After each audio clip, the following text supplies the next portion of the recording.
말씀 봅니다. 신약성경 마태복음 13장입니다.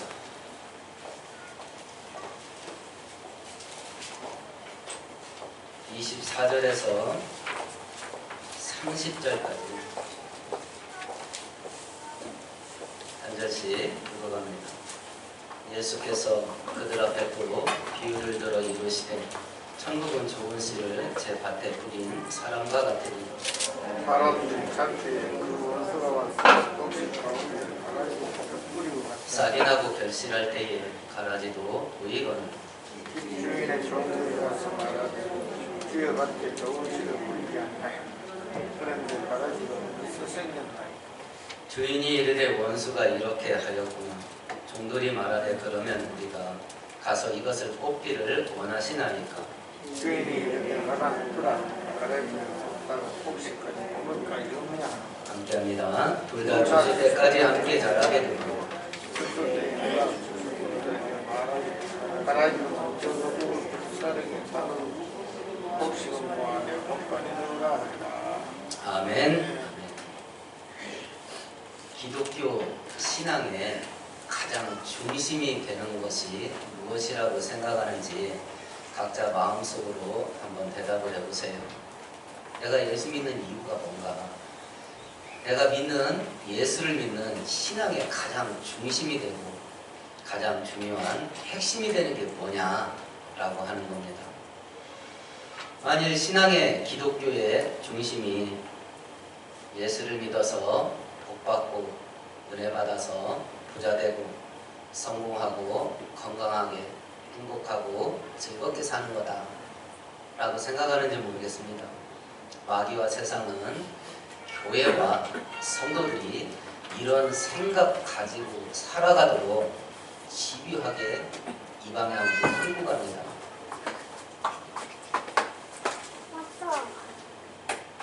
이런 성향을 세상을 닮아간다. 그래서 교회가 세속화된다. 이렇게 표현하기도 합니다. 하나님이 이런 은혜를 우리한테 안 주면 무슨 말입니까? 하나님이 우리의 아버지신데 하나님은 이 땅에서 우리 부자 만들어주고 성공하고 출세하게 만들어주시는 은혜와 능력이 차고 넘칩니다. 그리고 기본적으로 우리가 자식들이기 때문에 이런 은혜를 우리한테 줄 마음이 있으세요. 그렇지만 이것이 기독교 신앙의 핵심이 아닙니다. 핵심이 아니에요. 기독교 신앙의 핵심이 뭐냐라는 것을 실제 역사적인 사건 속에서 영화처럼 보여주는 사건이 뭐냐면 출애굽 사건이에요.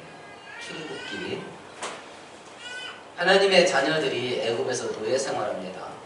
하나님께서 모세를 보내십니다. 성경을 읽을 하나님께서 당신의 백성들을 자기가 찾아갔다고 표현해요. 하나님의 능력으로 애굽에서 노예된 것을 해방시켜 줍니다.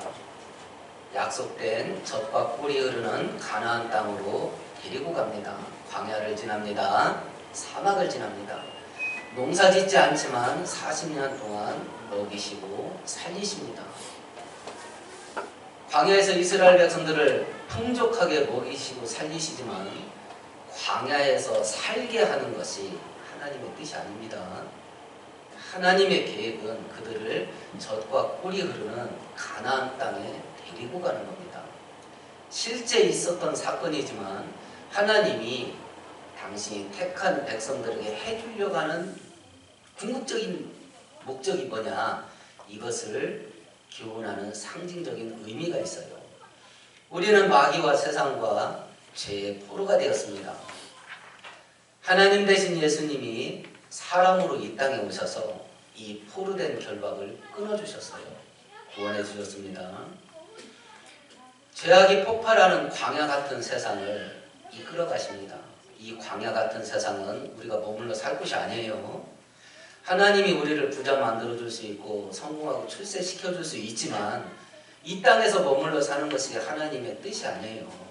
젖과 꿀이 흐르는 가나안 땅으로 상징된 천국으로 데려가는 것이 하나님의 목적이에요. 그러면 이 땅에 살고 있는 나한테 하나님이 진짜 해주고 싶은 게 뭐냐? 나 천국 데려가는 거예요. 이게 기독교 신앙의 핵심입니다. 이 땅에서 믿음을 가지고 부자가 됐든지 가난하게 됐든지 건강하든지 죽을 때까지 병을 앓다가 살든지 형편은 어떻게 되든지 간에 믿음 가지고 이 땅에서 나그네로 살아가다가 나를 천국으로 데려가는 것이 하나님의 최고의 소원이에요. 아멘. 이게 기독교의 핵심입니다. 이게 어떤 성도에게는 돈을 축복으로 주셔서 부자가 돼서 이 땅, 이 광야를 지나가게 하셔요. 어떤 성도들에게는 성공하고 출세도 하게 하셔서 이 광야를 지나가기도 하십니다. 어떤 성도들에게는 존경받고 칭찬받으면서 이 광야를 지나가게도 하셔요. 그런데 대부분의 성도는 가난하고 힘없고 고달픈 인생의 짐을 짊어지고 살면서도 그 믿음을 포기하지 않고 믿음 가지고 천국 바라보면서 이 광야를 지나가게 하셔요. 아니 충분히 능력도 있는데 또 자식도 사랑한다며. 근데 그 하나님이 대부분의 성도를 이 광야를 지날 때 왜 이런 상태로 지나가게 하시는가? 구구절절히 설명 안 합니다. 딱 한마디로 하십니다. 마태복음 7장 11절에 너희들이 나쁜 자라도 네 자식들한테 좋은 거 해주려고 하지 않냐? 하물며 하늘에 계신 천국께서 너희들한테 좋은 거 안 주겠냐? 선하신 뜻이 있습니다. 이해는 되지 않지만 하나님의 선하신 뜻으로 대부분의 성도를 이 땅에서 고달픈 인생의 짐을 짊어지면서 믿음 바라보면서 광야를 지나가게 하셔요. 심지어는 어떤 성도는 감옥 갑니다. 어떤 성도는 전 재산 다 뺏깁니다. 어떤 성도는 고문당합니다. 어떤 성도는 순교당합니다. 위험에 처해진 사람이 20억 기독교인 가운데 1억 2천 명이에요. 북한 성도가 그렇습니다. 중국 지하계의 성도가 그렇습니다. 이슬람 지역에서 예수 믿는 성도가 그렇습니다. 언제 죽을지 몰라. 언제 죽을지 몰라요. 하나님이 우리를 향한 최고의 목적은 나를 데리고 천국 가시는 거예요. 천국 가시는 거예요. 이것이 기독교 신앙의 핵심입니다. 그럼에도 불구하고 어차피 한 번 이 땅 나그네로 사는 건데 나 부자 돼서 돈으로 하나님을 한번 화끈하게 해보고 싶다. 그런 마음이 있다면 기도하세요. 그리고 열심히 하세요. 저도 제 자녀들 놓고 부자 되고 성공하게 하셔서 하나님이 위해서 큰일 하게 해달라고 기도합니다. 저도 목사지만 제가 목사가 됐기 때문에 부자가 되고 성공하는 것과 무관하게 살아야 되는 것 때문에 하나님 앞에 어려움을 본 적도 많습니다. 저는 제가 목사가 되는 순간에 이거하고는 담을 쌀 수밖에 없어요. 물론 교회가 10,000명, 20,000명 된다면 돈도 많이 생기겠지요. 길거리 가서 누군가가 제가 몇만 명 되는 교회 목사를 간다면 저녁 목사님 하면 사람들이 다 쳐다볼 수 있겠지요. 근데 지금은 대전에 한가운데서 저를 불러봐도 아무도 안 쳐다봐. 아무도 안 쳐다봐요. 기도하세요. 하나님 해줄 수 있습니다. 어차피 한 번 이 땅 광야 지나가는 나그네로 사는데 성공하고 출세해서 내 인생을 통해서 하나님 이름 한번 높이면서 살고 싶다 하는 마음이 있다면 기도하세요. 저도 제 자신 놓고 그렇게 기도하고 있기 때문에 그렇습니다. 그러나 하나님의 최고의 목적은 나를 데리고 천국 가는 겁니다. 이 땅에서 부자 만들어주고 이 땅에서 성공하고 출세시키는 것이 하나님의 목적은 아닙니다. 하나님은 전능하셔요. 불가능한 게 없습니다. 코로나 3년 진행되고 불경기 계속 진행되면서 돈 벌고 부자 되기 힘들다. 하나님한테 이렇게 작용을 될 수가 없어요. 어제 장님 예배 때 오셔서 설교해 주신 이동원 목사님, 그 아버님이 연무대 교회 장로였었어요. 교회가 오래됐습니다. 쓰레기 지붕이었다 그래요. 비가 술술 셉니다. 교회 돈이 없어서 건축도 못하고 수리도 못합니다.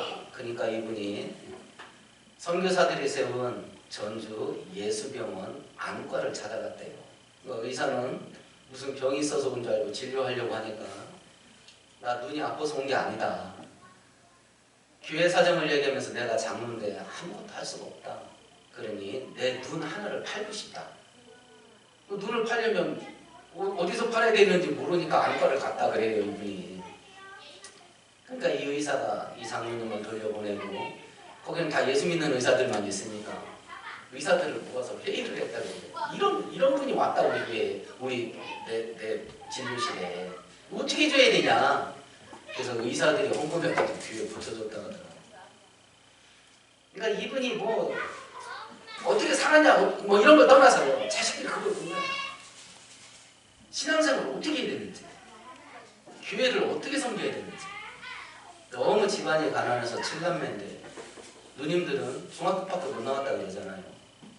어제 설교한 목사님도 고등학교 졸업하고 요즘 강철 부대라고 하는 예능 프로그램 보셨는지 모르겠네요. 군인들 나와서 하는 그 프로그램.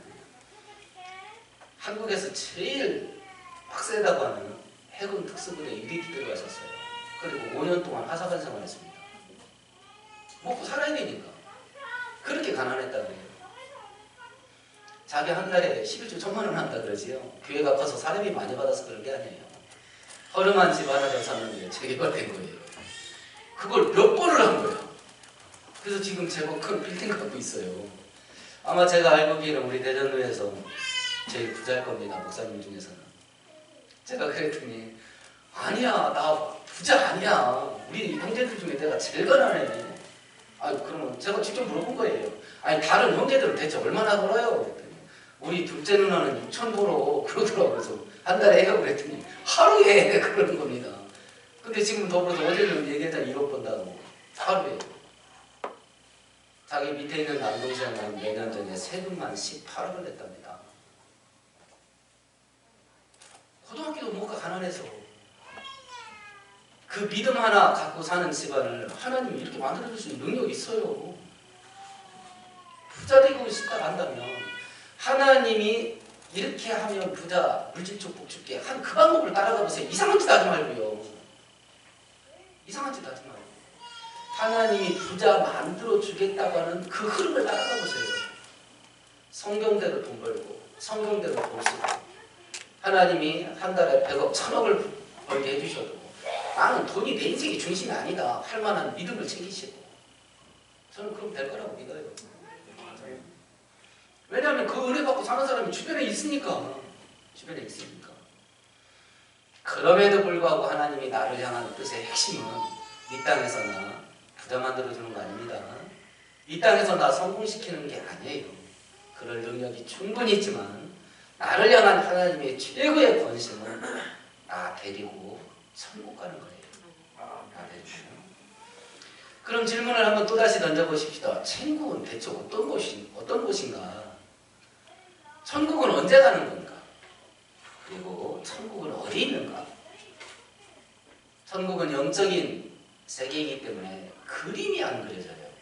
그림이. 앞으로 살펴볼 마태복음 13장은 천국은 영적인 세계이기 때문에 사람의 말로 설명이 안 돼요. 그래서 비유로 얘기합니다. 천국은 이런 거와 같다라고 비유를 통해서 말합니다. 7가지 비유를 통해서 천국을 설명하시는데 그래서 마태복음 13장의 별명이 천국장입니다. 먹는 천국장 아니고 천국의 장이다 해서 천국장이에요. 천국장이 아닙니다. 음식 된장 아니에요. 된장. 천국장이라는 별명이 있어요. 천국은 양면성이 있습니다. 죽어서 가는 곳 아닙니다. 예수께서 이 땅에 사람으로 오신 2000년 전에 당신이 이 땅에 오심으로 천국이 이 땅에 임했다고 했어요. 천국이 이 땅에 임했습니다. 현실이에요. 그러나 완성은 내가 죽어서 가든지 예수께서 재림하시든지 그 2가지 경우에 완성된 천국을 보게 될 겁니다. 그러면 13장에 기록된 천국은 이 땅에 임한 천국은 이런 거다라고 비유를 설명한 거예요. 이 땅에 임한 천국은 앞으로 완성될 천국을 설명한 것은 요한계시록입니다. 이해하기 쉽지 않습니다. 사람의 언어로 천국을 표현할 수가 없어서 다 상징, 비유로 말해서 알아듣기 힘들어요. 그럼 읽지 말아야 되냐? 아닙니다. 읽고 기도하면 또 다 알 만큼 압니다. 다 알 만큼 압니다. 오늘 천국이 무엇인가를 이제 앞으로 계속 몇 주간 동안 살펴보게 될 터인데 우리들의 인생의 중심이 하나님과 천국으로 회복되는 은혜가 있기를 축원드리겠습니다. 그러면 천국은 어떤 곳인가 한번 보십시다. 24절과 25절을 같이 보겠습니다. 예수께서 그들 앞에 교회를 들어 이르시되 천국은 좋은 집을 대박된 사람 같으니 사람들이 자기의 천국은 밭과 같답니다. 농사 짓는 밭, 농사 짓는 밭과 같다. 이 땅에 임한 천국은 밭과 같다. 그 밭에는 알곡과 가라지가 함께 있다. 알곡과 가라지가 함께 있다. 가라지는 잡초라고 생각하시면 됩니다. 벼농사 지어본 경험이 있으신 분은 논에 생기는 벼 사이에 자라는 피를 생각하시면 되겠습니다. 먹을 수가 없는 해로운 잡초입니다. 이게 알곡과 함께 자라고 있다. 이 밭이 어디냐? 뒤에 보시면 38절에 보시면 밭은 세상이요 이렇게 설명하셨죠. 그러니까 천국은 이 땅에 임한 겁니다. 천국은 이 땅에 임했고 천국 백성 알곡과 가라지가 함께 자란다. 그러면 좋은 씨, 알곡, 천국 백성과 가라지는 어디서 온 거냐라고 하는 겁니다. 좋은 씨는 어디서 왔는가? 24절에 보면 천국은 좋은 씨를 제밭에 뿌린 사람과 같다. 좋은 씨를 뿌린 사람, 농부, 예수님일 수도 있고 하나님일 수도 있습니다. 두 개 다 맞는 말입니다. 편의상 하나님이라 하십시다. 이 알곡은 하나님으로부터 왔답니다. 하나님으로부터. 그래서 좋은 씨 알곡은 천국의 열매를 맺는 것으로 천국의 주인 되신 하나님을 기쁘게 합니다. 이 알곡들은 하나님 밭에 살면서 천국의 열매를 맺으면서 하나님의 은혜를 체험하고 천국을 미리 맛봅니다. 천국을 경험하고 체험할 수 있는 거라고 지금 성경은 말합니다. 이 땅에 살면서도 천국의 은혜와 축복을 경험하고 체험하면서 살 수 있다. 그렇지만 온전한 분량은 아닙니다. 맛보기입니다. 요리할 때에 국을 끓입니다. 이게 간이 제대로 됐냐 안 됐냐 그걸 소채로 벌컥벌컥 마시지 않습니다. 한 수저 떠서 맛을 봅니다. 이 땅에서 우리가 경험하는 천국의 경험은 맛보기입니다. 그렇지만 그것만 가지고도 우리 목숨을 걸기에 충분한 은혜입니다. 그 맛보기를 맛보고 북한 성도는 지금 3대 80년 동안 목숨 걸고 살아요. 맛만 보고도. 이슬람 성도들은 그 천국을 맛보기로 맛만 보고도 목숨을 걸고 예수를 믿습니다. 충분합니다. 충분해요. 그럼 가라지는 어디에서 왔냐? 25절을 같이 읽어보십시다. 사람들이 자기에게 가라지는 원수가 뿌렸답니다. 여기서 말하는 원수는 마귀입니다. 그래서 이 가라지들은 알고 참 성도가 천국의 열매를 맺지 못하게 수단과 방법을 가리지 않고 방해합니다. 핍박을 하고 잘못된 길로 끌어가고 유혹하고 속이고 미혹합니다. 마귀가 언제 이 가라지를 뿌리냐? 농부가 잠잘 때 뿌린답니다.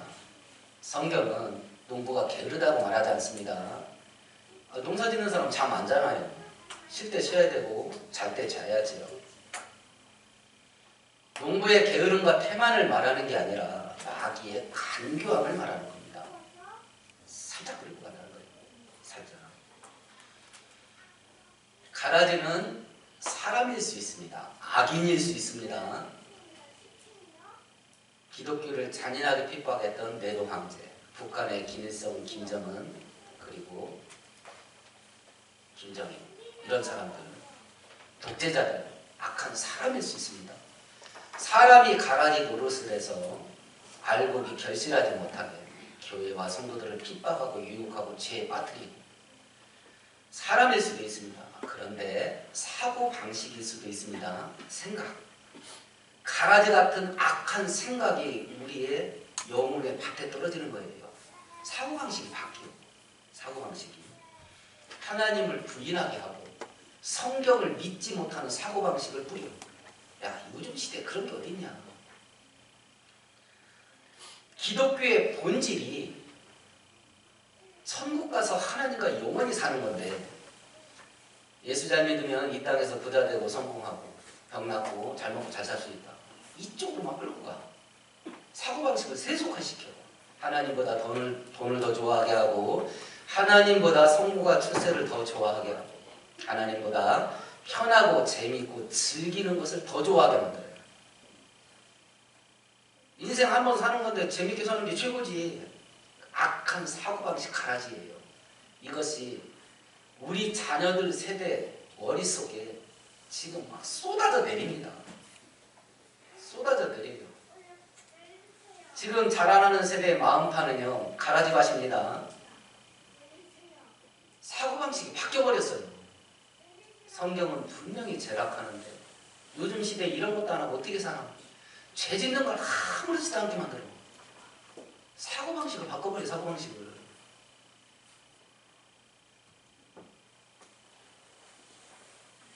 영혼에 뿌려지는 악한 가라지들이에요. 그러니까 이 가라지가 사람일 수도 있습니다.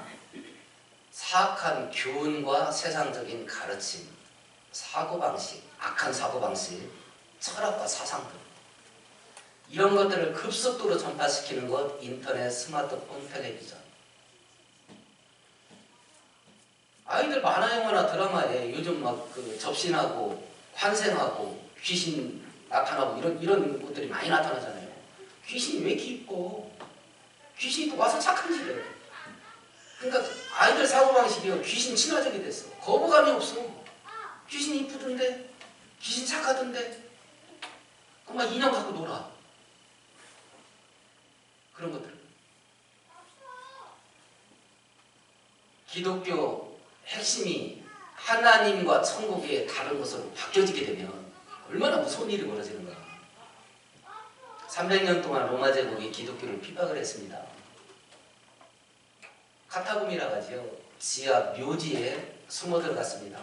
고고학 발굴에 의하면 한 묘지 거주지를 발굴했는데 3대가 살았대. 3대가. 할아버지가 들어가서 못 나왔어. 거기서 자식을 낳았는데 그 자식이 못 나왔어. 손자까지 했어. 손자까지. 그러다가 313년에 기독교가 공인됐죠. 핍박이 사라졌습니다. 그리고 조만간에 또 국교가 됐어요. 이제 교회의 일원이 되는 것은 출세의 지름길이 됐습니다. 수많은 땅, 금은보와 돈이 밀려듭니다. 그래서 중세 최고의 신학자라고 하는 아퀴나스라는 사람이 교황을 방문했는데 이노센트 2세가 창 바깥으로 헌금 마차가 밀고 막 줄을 이어서 들어오는 거예요. 그걸 보면서 사도행전 3장을 이해했다 그래요. 베드로가 기도하러 성전 가는데 태어나면서부터 안진병이 된 자가 거지 구걸하면서 앉아 있었습니다. 뭔가 좀 떨어질 게 있나 하고 베드로를 쳐다봤습니다. 그때 베드로가 말했죠. 금과 은은 나 앞에 없다. 그 얘기를 교황이 얘기하면서 우리는 이제 그런 소리 안 해도 된다. 우리는 금과 은이 있자는가. 우리는 이제 부자가 됐다. 그 말을 듣고 아퀴나스가 그랬다 그래요. 네, 맞습니다. 이제 교회는 부자가 됐습니다. 그렇지만 이제 교회는 더 이상 예수의 이름으로 일어나 걸으라는 소리를 할 수 없게 됐습니다. 부자되고 하나님의 능력이 사라진 거예요. 부자되고 하나님의 영광이 사라진 겁니다. 하나님의 자식인 내가 그렇게 부자되고 싶고 그렇게 기도하고 그렇게 돈 벌려고 몸부림을 치는 거예요. 전능하신 하나님은 왜 이렇게 돈을 안 주는가? 선한 이유 중에 하나가 돈 생기면 떠납니다. 선한 이유 중에 하나. 야, 나는 너 없으면 못 살아. 근데 네가 돈 생기면 떠난다. 세상으로 흘러 떠내려가는데 발걸음을 막으시기 위해서 돈을 주시지 않는 우리가 부자 아버지라고 생각해 보세요. 자식한테 돈만 주면 맞서을 피워. 돈이 있는 아버지인데도 자식한테 돈을 못 주는 아버지의 아픔. 이걸 한번 헤아려 보세요. 원망만 하지 마시고. 원망만 하지 마시고. 돈 줬을 때 내가 어떻게 살 건가. 그걸 한번 생각해 보세요. 그것은. 이런 것들이 악한 가라지들이에요. 아기가 막 이 가라지를 쏟아붓는다. 아기가 이런 가라지를 쏟아붓는다. 내 개인 생활 속에, 교회 생활 속에 이런 가라지들이 쏟아져 내릴 수 있습니다. 10월 달에 제가 지금 시찰장인데 전화를 받았어요. 제 후배가 개척을 했는데 성도 15명 정도 모여요. 그래서 제가 작년 가을에 설립 예배 인도하러 갔다 온 교회예요. 성도 5명이 단체로 등록을 했대요. 개척한 교회 5명이 왔으면 거의 중공군급 물려온 겁니다. 중공군이 온 거예요. 중공군이. 한꺼번에 5명이 등록을 했대. 이 사람들이 한 교회에서 뭉뚱이고 나온 거야. 그런데 이 5명이 기존 성도들을 만나서 우리 교단에는 구원이 없다고 말하고 다닌대요. 자기는 합동 측 장로교 교단의 교리에 동의할 수가 없다고 말하고 다닌대요. 그럼 이단 아니에요. 그래서 기존의 성도 10명한테 그 사람들 위험하니까 만나지 마라. 이러고 다녔대. 이단 같다고. 그러니까 이 5명이 기존 성도 10명을 포섭을 하는데 성도의 친교를 목사가 가로막한다고. 성도를 이단이라고 의심한다고 모함한다고. 이렇게 해가지고 나머지 10명을 똘똘 뭉친 거예요. 그래서 그 후배 목사님이 당신이 우리 교단 교리를 받아들일 수 없다면 당신들이 나가시오. 이랬다는 거예요. 그랬더니 그 성도들이 아니 왜 우리가 나가냐. 우리는 10명이고 당신은 혼자인데 당신이 나가시오. 이러고 지금 난리가 났어. 교회가. 가라지예요. 가라지. 그러니까 영적으로 우리가 깨어있지 못하면 내 인생 속에 가라지가 쏟아져 내려요. 하나님의 축복 열매를 맺지 못하고 내 인생 속에서 이 땅에서도 천국을 경험하고 체험하지 못하게 만드는 가라지가 쏟아져 내린다. 내 자식들한테 쏟아져 내려요. 우리가 영적으로 깨어있지 않는다면, 교회가 영적으로 깨어있지 않는다면 교회 안에 가라지가 쏟아져 내립니다. 지금 이 땅에 천국이 임했지만 이 땅에 임한 천국은 이렇게 알곡과 가라지의 갈등과 투쟁이 있는 곳이다. 그래서 깨어있어야 된다. 천국을 경험하고 체험하면서 가려면 그 얘기를 하는 겁니다. 그러면 지금 하나님 나라 천국이 이런 난장판이 됐는데 이 땅에 임한 현재 천국과 하나님의 나라가 이 난장판이 됐는데 이거 어떻게 해야 되냐. 이 모습을 보고 하인들이 28절에 보니까 우리가 가라지를 뽑을까요? 이렇게 말했습니다. 이때 천국의 주인께서 뭐라고 말했냐면 29절이라고 말했습니다. 같이 읽어보십시다. 주인이 이르되 가만히 두랍니다.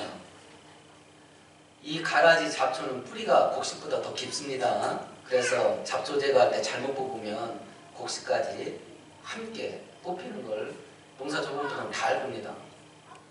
그래서 천국의 주인께서 보라, 가라지 뽑다가 알곡 뽑힐까 싶다. 놔두라고 했습니다.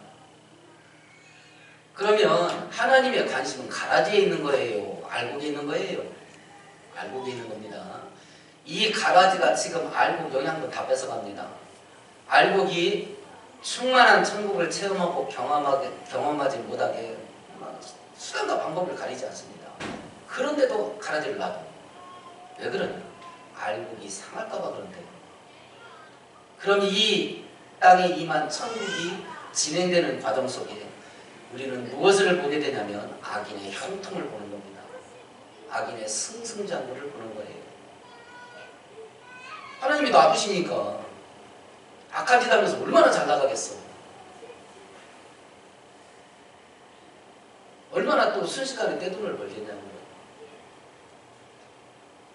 그러면 언제까지 놔두시냐. 30절을 같이 읽어봅니다. 둘 다 추수 때까지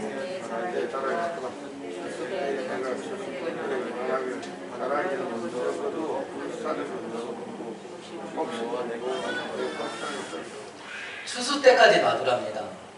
성경은 추수 때를 언제로 비유를 하죠? 예수님 재림 때를 추수 때라고 비유를 합니다. 악인에 대한 최종 심판, 재림 때 된다. 성도들에 대한 축복의 최종 결판, 재림 때 된다. 그 전까지 이 땅에서 의인은 고난당하는 것을 볼 수도 있다. 악인이 형통하는 것을 볼 수도 있다. 그래서 성경은 우리들에게 말합니다. 잠언 24장에 악인의 형통을 부러워하지 말라. 악인의 행악자들로 말미암아 분노하지 마라. 지금 청소년들한테 질문을 던진다고 하잖아요. 감옥에 가지만 수억의 돈을 벌 수 있다면 어떻게 할래? 그거 한다고 하잖아요. 감옥 한 번 갔다 오고 뭐 5억 10억 생긴다면 나 갔다 온다.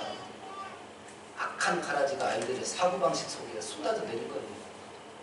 쏟아져 내렸다. 야, 나쁜 짓 저거 한 번 하고 적재돈을 벌었대. 부럽다. 부럽다. 야, 지들끼리 짝짝 꾸며가지고 저렇게 돈 뭐 수천억 땡겨 갔대. 부럽다. 진짜 머리 기발나게 쓴다. 부러워. 분노는 누구한테 일어날까요? 행악자로 하여금 분노하지 마라. 양쪽으로 나타나겠지. 그런 것들이 판치는 세상에 대한 분노가 나올 수도 있습니다. 자칫 잘못하면요, 이 분노가 누구에게로 가요? 하나님께 갑니다. 요나가 그랬잖아요. 하나님께 분노했잖아요.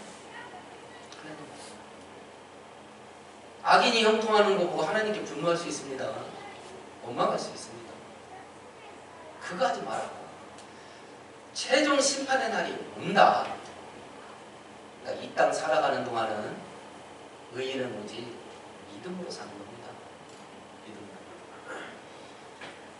가라지의 결말이 있습니다. 40절에서 42절까지 나와 있는데 42절을 같이 읽습니다. 풀무불에 던져넣으면